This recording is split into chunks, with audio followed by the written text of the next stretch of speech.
Hello, my dear friends and students. My name is Mohammad Talha, and today I am here to explain oxidation reaction and reduction reaction.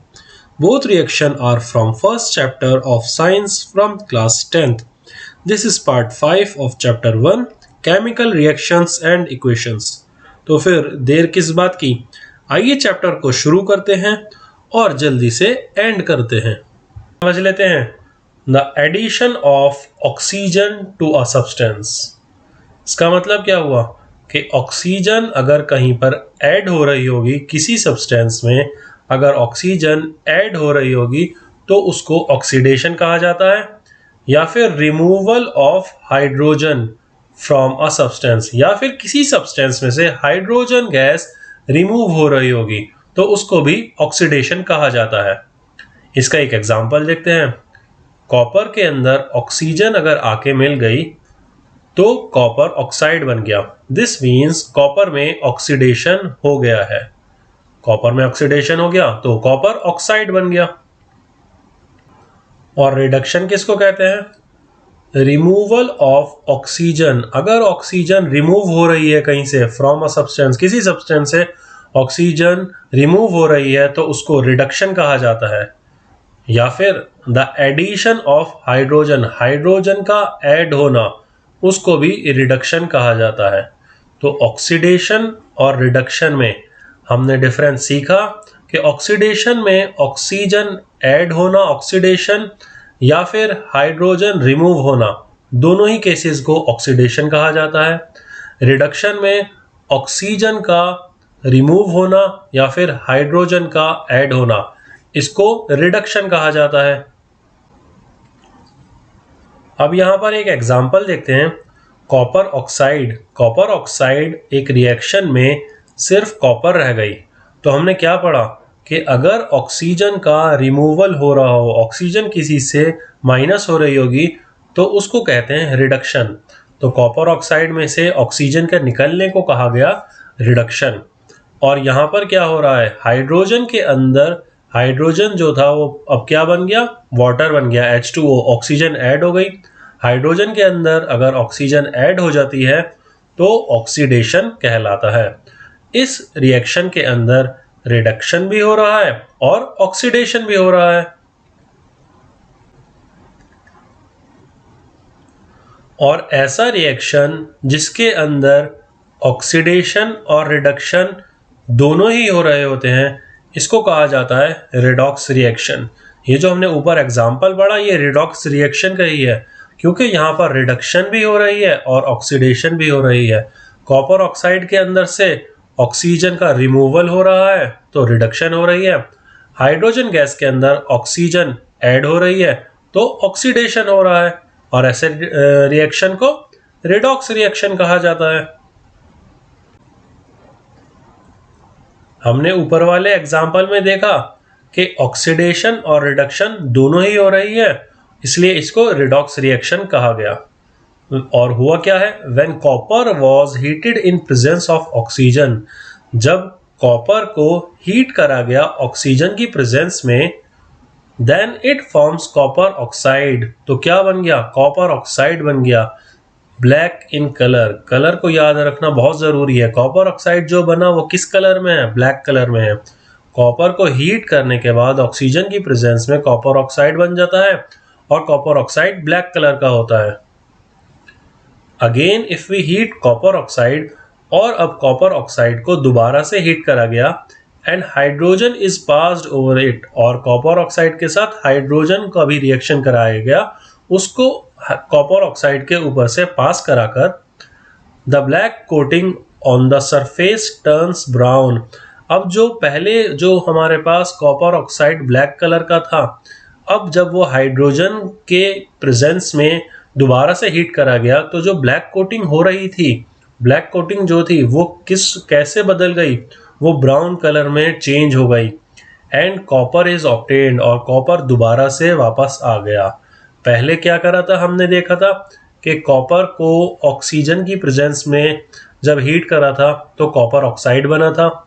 फिर again इस copper oxide को hydrogen gas के साथ react करवाया गया तो अब क्या हुआ, कॉपर ऑक्साइड के अंदर से हमने देखा सेकेंड रिएक्शन के अंदर कि कॉपर अलग हो गया था। कॉपर ऑक्साइड का कलर ब्लैक था और यहां पर जो कॉपर आया था वो ब्राउन कलर का आया था।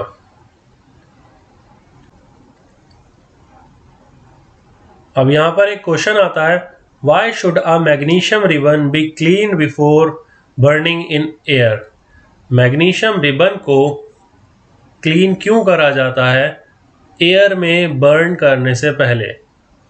आंसर है, magnesium is very reactive metal. Magnesium जो है वो बहुत ही ज्यादा रिएक्टिव मेटल है। When it exposed to air, it reacts with oxygen। और जब उसको हवा में छोड़ा जाता है, हवा में खुला छोड़ा जाता है, तो वो एयर के अंदर ऑक्सीजन के साथ रिएक्ट कर लेता है और एक लेयर को फॉर्म कर लेता है, एक लेयर बना लेता है। किस चीज़ की लेयर बना लेता है? मैग्नीशियम ऑक्साइड की लेयर बना लेता है। मैग्नीशियम को जब ओपन छोड़ा गया एयर में तो उसने ऑक्सीजन के साथ रिएक्शन करा और मैग्नीशियम ऑक्साइड बना लिया। यहाँ पर रिएक्शन भी लिखा है कि मैग्नीशियम और ऑक्सीजन के साथ रिएक्ट करके मैग्नीशियम ऑक्साइड बन गया। This layer of magnesium oxide is quite stable. और ये जो लेयर बनी है मैग्नीशियम ऑक्साइड की, ये अच्छी खासी मजबूत लेयर बनी है एंड प्रिवेंट्स फर्दर रिएक्शन, जिसकी वजह से मैग्नीशियम ऑक्साइड के ऊपर कोई रिएक्शन नहीं हो सकता। The magnesium ribbon is cleaned by sandpaper to remove this layer। और अब ये जो मैग्नीशियम ऑक्साइड की लेयर है मैग्नीशियम के ऊपर, इसको साफ करना ज़रूरी है। तो इसको कैसे क्लीन करा जाता है? सैंड पेपर की हेल्प से इसको रिमूव करा जाता है so that underlying metal can be used for the reaction, ताकि हमें मैग्नीशियम वापस मिल जाए और हम मैग्नीशियम के साथ जो भी रिएक्शन करना चाहते हैं वो हम कर लें।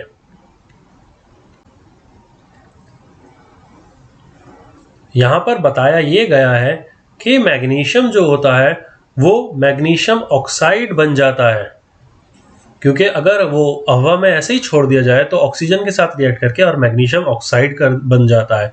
अब अगर हमारे पास मैग्नीशियम का कुछ यूज़ हो और मैग्नीशियम को रिएक्ट कराना हो तो हमें क्या करना पड़ेगा? हमारे पास तो मैग्नीशियम नहीं है, मैग्नीशियम ऑक्साइड की फॉर्म में है, तो हमें उसके ऊपर से ऑक्सीजन की जो लेयर होगी वो हटानी पड़ेगी, उसका ऑक्साइड हटाना पड़ेगा। और वो हटता कैसे है?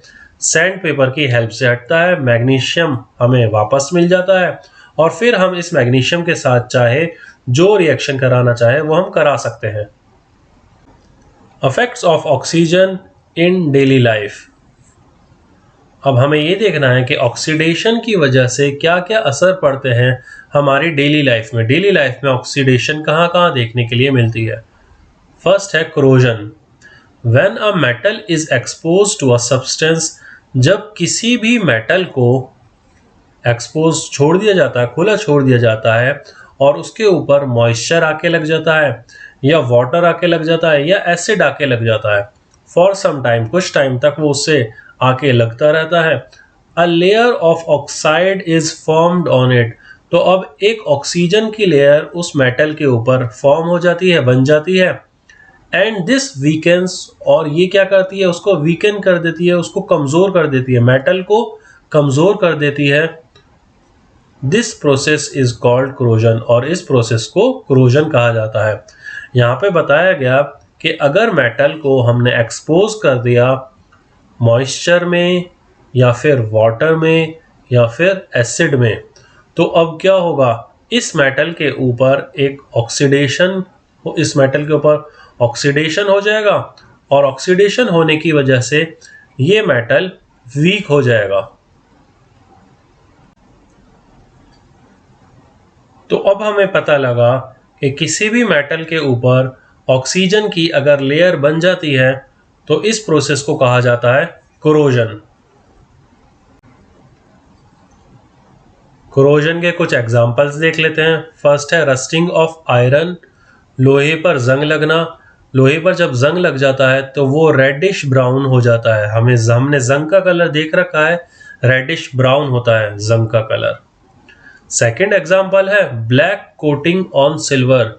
सिल्वर के ऊपर ब्लैक कलर की जो कोटिंग आ जाती है वो भी जंग का ही, वो भी कोरोजन का ही एग्जाम्पल है।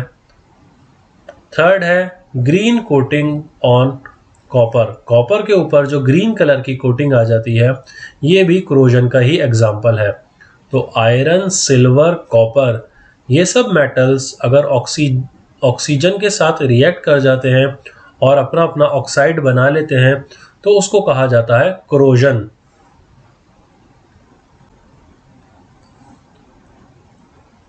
यहाँ पर हमें इन मेटल के ऊपर कोरोजन जो हो रहा है उसके कलर्स याद रखने हैं। आयरन के ऊपर जो कोरोजन हुआ उसका कलर है रेडिश ब्राउन, सिल्वर के ऊपर जो कलर हुआ है कोरोजन का वो है ब्लैक कलर, और कॉपर के ऊपर जो हुआ है वो हुआ है ग्रीन कलर।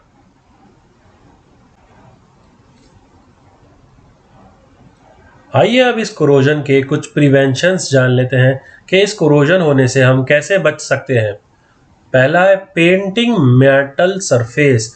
अगर हम पेंटिंग कर दे, किसी भी मेटल सरफेस को अगर पेंट कर दे तो भी हम कोरोजन से बच सकते हैं, या फिर किसी भी मेटल सरफेस के ऊपर ग्रीस लगा दें तब भी हम बच सकते हैं। अब यहाँ पर ध्यान रखेंगे कि हर किसी मेटल को पेंट नहीं करा जा सकता और हर किसी मेटल के ऊपर ग्रीस नहीं लगाई जा सकती। जहाँ पर पेंट होता है वहाँ पर पेंट करा जाएगा, जैसे कि डोर्स होते हैं वहाँ पर पेंट होता है, और डोर्स के अंदर जो डोर्स जहाँ से चलता है उसके हिंजेस जो होते हैं वहाँ पर ग्रीस लगाई जाती है। या फिर साइकिल की चेन के अंदर भी हमने देखा कि वहाँ पर भी ग्रीस लगाई जाती है। और कहीं कहीं पर ग्रीस भी काम नहीं करती, किसी किसी जगह पे ल्यूब्रिकेटिंग भी करनी पड़ती है। ऑयल से भी वहाँ पे हम प्रिवेंशन कर सकते हैं। कोरोजन होने से ल्यूब्रिकेट अगर हम कर दें तो कोरोजन से बच सकते हैं। और यहाँ पर एक प्रिवेंशन और है जिसका नाम है galvanisation. Galvanisation, it is a process in which a layer of zinc is formed on metal. ये एक प्रोसेस है जिसके अंदर जिंक की लेयर बना दी जाती है मेटल के ऊपर। जिंक रिएक्ट्स विद ऑक्सीजन, और जिंक जो होता है वो ऑक्सीजन के साथ रिएक्ट करता है and form another layer of zinc oxide. अब वो क्या करता है, जिंक ऑक्साइड की लेयर बना लेता है विच इज स्टेबल इनफ, और वो इतनी हार्ड होती है, इतनी सख्त होती है टू प्रिवेंट इट, कि वो आगे बचा लेती है, इट मीन्स मेटल को बचा लेती है फ्रॉम फर्दर कोरोजन। मेटल पे आगे जंग नहीं लग पाता है।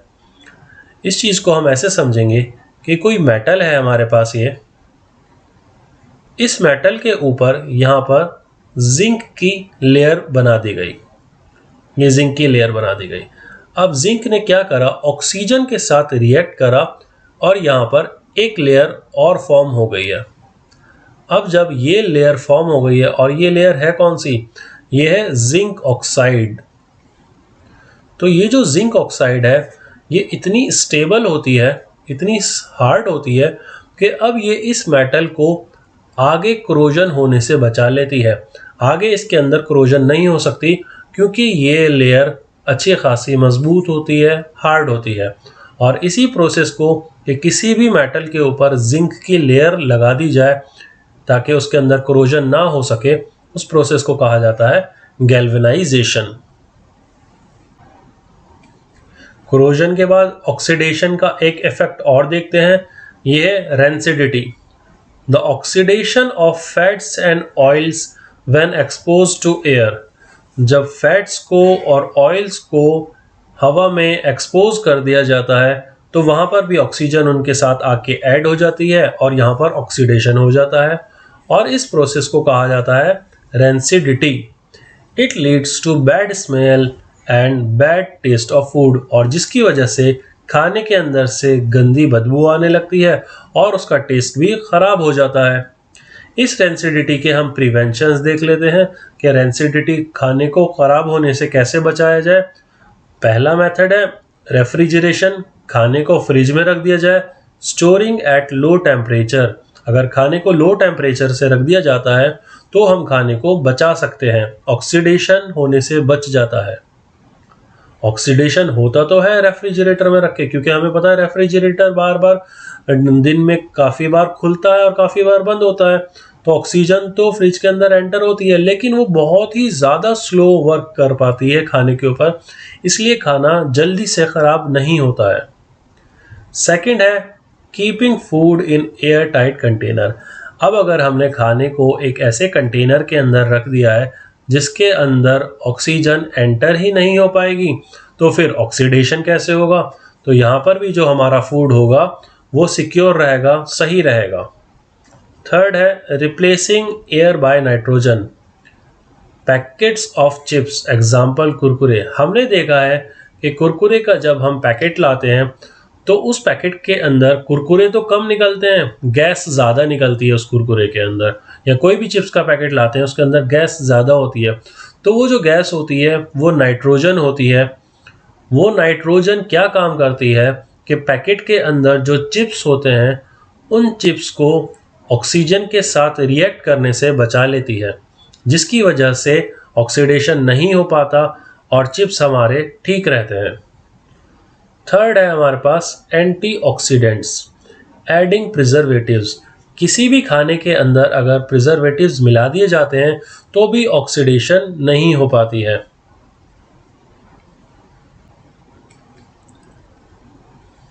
प्रिजर्वेटिव्स एक तरीके के केमिकल होते हैं जो फूड आइटम्स में मिला दिए जाते हैं ताकि फूड को ज़्यादा लंबे समय तक हम स्टोर करके रख सकें और फूड ऑक्सीडेशन की वजह से ख़राब नहीं हो पाए।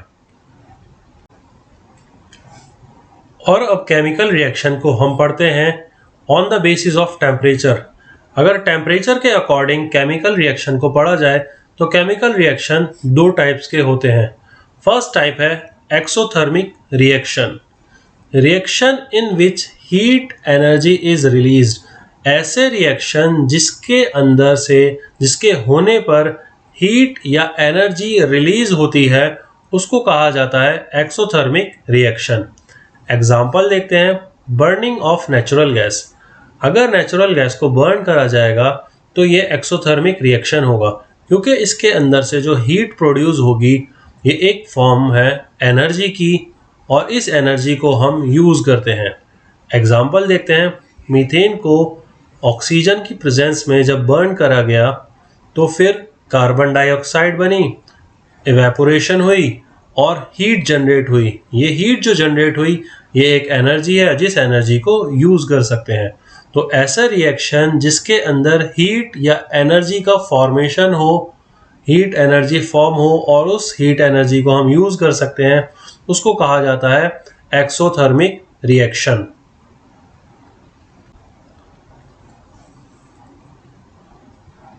क्या आपको पता है रेस्पिरेशन भी एक एक्सोथर्मिक रिएक्शन है? Did you know respiration is also exothermic reaction? Exothermic reaction हमने क्या पढ़ा कि रिएक्शन जिसके होने के बाद एनर्जी रिलीज होती है, एनर्जी बनती है, वो एक्सोथर्मिक रिएक्शन कहलाता है। तो रेस्पिरेशन कैसे एक्सोथर्मिक हो जाता है एक बार देख लेते हैं। जो हमारे बॉडी के अंदर ग्लूकोज बनता है, फूड से ग्लूकोज बनता है, अब जब हम ऑक्सीजन इनहेल करते हैं तो ऑक्सीजन और ग्लूकोज रिएक्ट करता है आपस में, कार्बन डाइऑक्साइड प्रोड्यूस होती है, वाटर प्रोड्यूस होता है और एनर्जी प्रोड्यूस होती है और इसी एनर्जी को यूज़ करके हम अपने दिन के सारे काम करते हैं।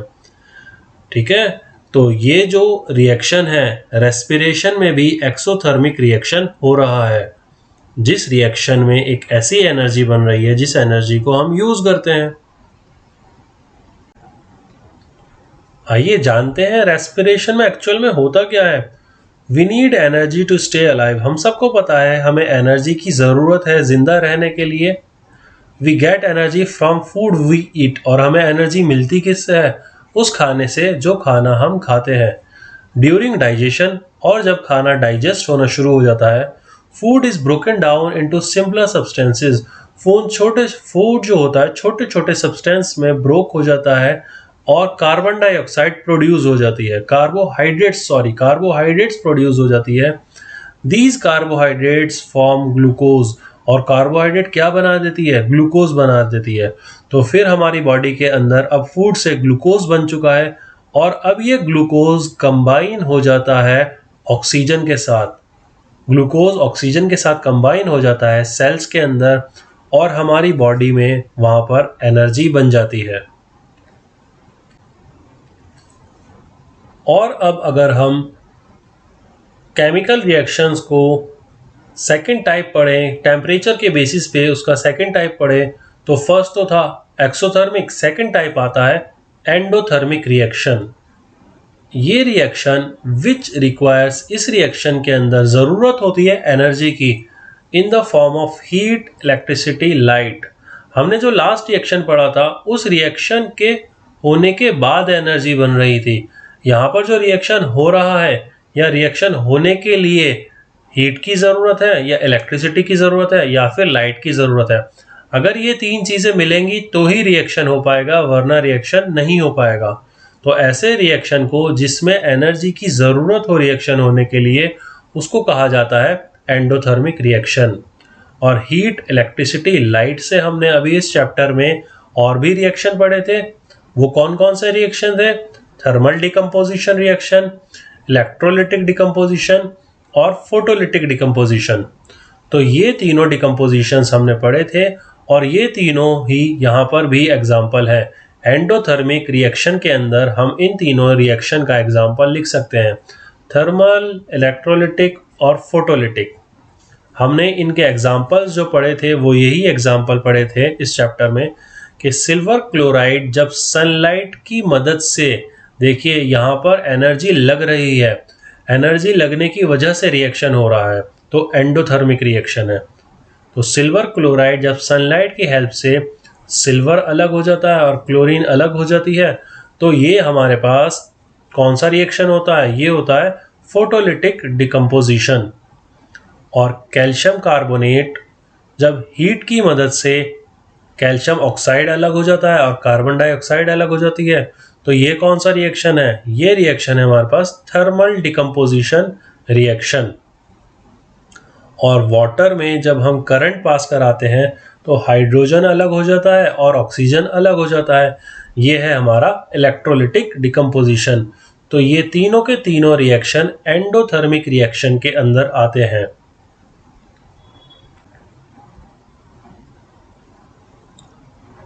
और यहाँ पर हमारा चैप्टर 1 कंप्लीट हो जाता है। चैप्टर 1 को 5 पार्ट्स में अपलोड करा गया है। सारे पार्ट्स में आपको डिटेल्ड नोट्स मिल जाएंगे। इन्हीं नोट्स को आप अच्छे से समझकर और पढ़कर अपना एग्ज़ाम दे सकते हैं। एग्ज़ाम्स में सारे क्वेश्चंस यहीं से पूछे जाते हैं। उम्मीद करता हूँ आपको मेरे नोट्स समझ आए होंगे। इसी तरह आगे के चैप्टर्स के नोट्स के लिए हमारे चैनल के साथ जुड़े रहें और कमेंट करके ज़रूर बताएं कि ये नोट्स आपको कैसे लगे। और मेरी टीचिंग आपको पसंद आई हो तो वीडियो को लाइक ज़रूर करें और अपने फ्रेंड्स के साथ शेयर भी करें। Thank you very much.